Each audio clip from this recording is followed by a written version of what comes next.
नाज़रीन, हैदराबाद समेत सॼी सिंध में करबला जे शहीदनि जो 40हों वॾे अक़ीदत एहतराम सां मल्हायो वियो। उन हवाले सां पेश आहे हैदराबाद मां ग़ुलाम मुस्तफ़ा सोलंकीअ जी हीअ रिपोर्ट।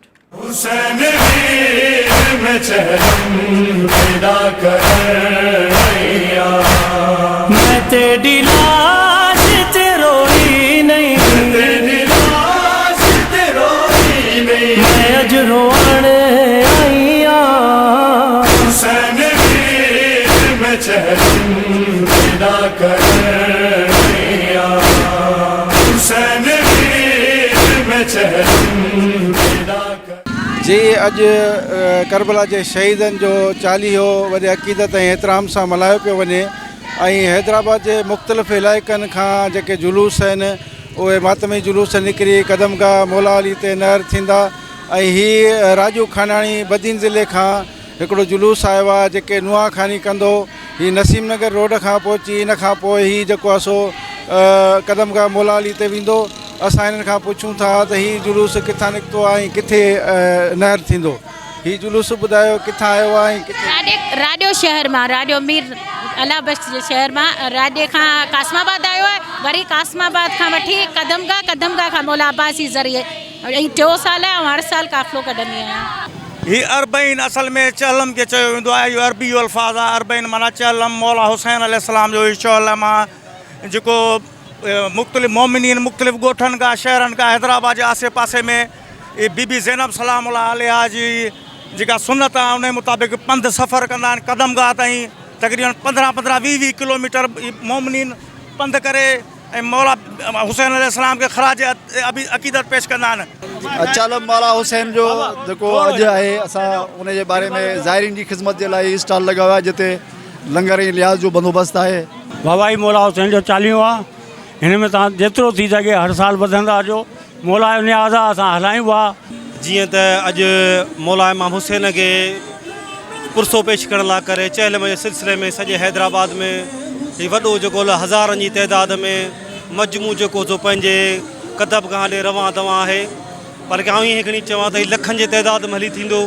कुंड कुर्छ मां ॻोठनि मां शहरनि मां पसगिरदाईअ मां माण्हुनि जो जेको ही हुजूम आहे इहो ज़कीनन इमाम हुसैन अलैहिस्सलाम सां पंहिंजी मोहबत जो इज़हार आहे।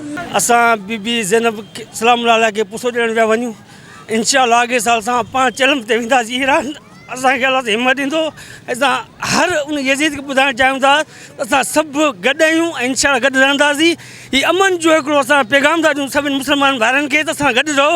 इंशाअल्लाह तव्हांखे का बि असां मां को बदख़लाक़ी न मिलंदी इंशाअल्लाह।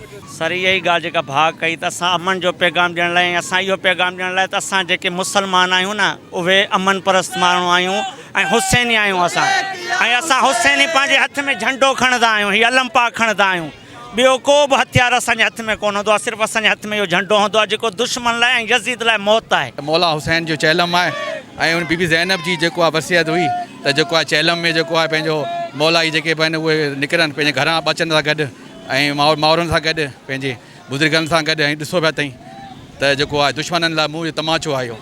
ही तक़रीबन 2 किलोमीटरनि ताईं लबैक या हुसैन जूं सदाऊं बुलंद कंदे ही अज़ादार इमाम हुसैन जेके मोहब्बत ऐं अमन जो पैगाम ॾियनि था।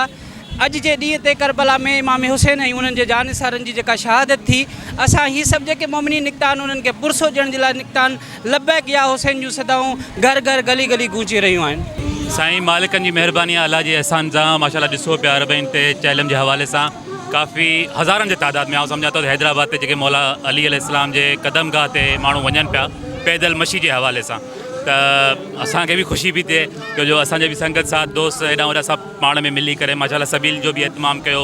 कुझु फ्रूट्स जो बि कंहिं दोस्त बिरयानी वग़ैरह जो माशाल्लाह न्याज़ नंगर जे हवाले सां जाम ई सुठे नमूने सां कमु थियो आहे।